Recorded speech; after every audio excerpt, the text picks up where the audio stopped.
लक्ष्मी, गंगा को बच्चे को गोद लिए हुए अब 1 हफ्ता हो गया है। सिर्फ गणेश ही जाकर दिखाया है। अब तक हम में से कोई भी नहीं गया। दामाद जी को गुस्सा आएगा। गंगा भी तो बच्ची को लेकर यहाँ आ सकती थी ना माँ। आ सकती थी, उसको शायद कोई प्रॉब्लम होगी। शाम को शॉपिंग के लिए जाते हैं, तभी जाकर देख कर आएंगे। माँ, सबके लिए कपड़े खरीदते वक्त एक ब्रांडेड धोती इनके लिए भी खरीद लेना। वो कोई और नहीं पहनते हैं ना।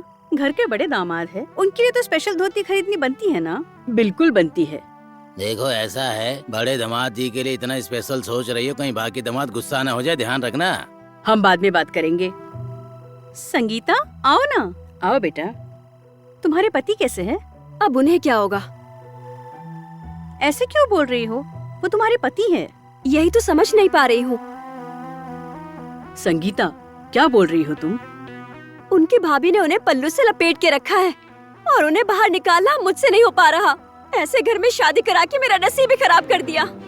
क्या हुआ है बेटा?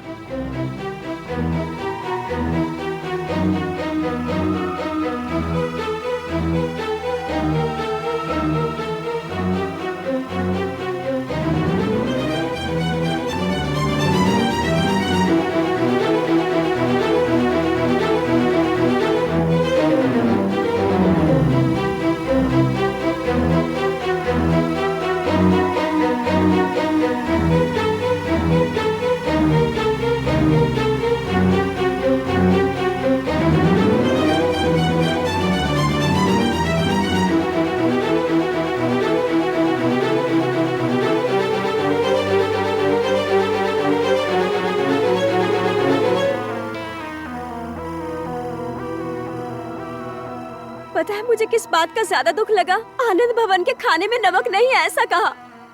उनकी भाभी जैसा कोई बैंगन फ्राई कर नहीं सकता, ये सब कह रहे थे। क्या ये घमंड नहीं है?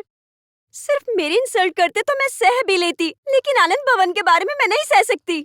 ये बोलना तो गलत ही है। संगीता, तुमने उनके सामने जो आनंद भवन की बात बढ़ा चढ़ा कर की है ना, वो पसंद नहीं आई उन्हें। क्या जरूरत थी बात करने की? ठीक है पापा, इस बात को यही खत्म कर देते हैं। लेकिन इसकी उस घर में इज्जत नहीं है, ये भी कोई छोटी बात नहीं है ना। बिल्कुल नहीं दीदी, जब तक उनकी भाभी उस घर में रहेगी मैं नौकर ही रहूंगी। मैंने तो शादी से पहले ही कहा था, वो बहुत बड़ी जादूगरनी है। अब रोने से क्या फायदा है? मेरी बात सुनो संगीता, उसकी भाभी ने तुम्हारे पति को अपने वश में किया है। अब वो उसका गुलाम है। अब रोने से क्या फायदा? तुम्हारी जिंदगी तो खराब हो गई। अरे चुप हो जाओ। बच्चों से ऐसी बात करते हैं क्या?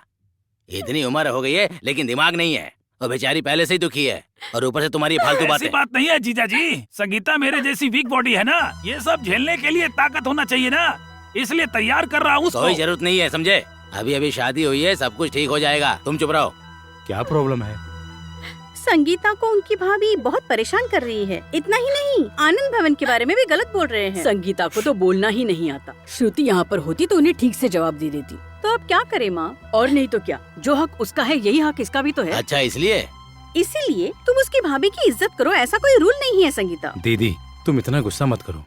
संगीता के पति को उनके भाभी नहीं पाला है, ये उनके घर का मैटर है। हम सबको इनके बीच में बोलना अच्छा नहीं रहेगा। माँ, क्या कह रहे हो तुम? वो औरत अगर ऐसे ही करती रही तो कितने दिन तक चुपचाप सहती रहेगी बताओ? कामाक्षी, तुम क्या बोलना चाहती हो?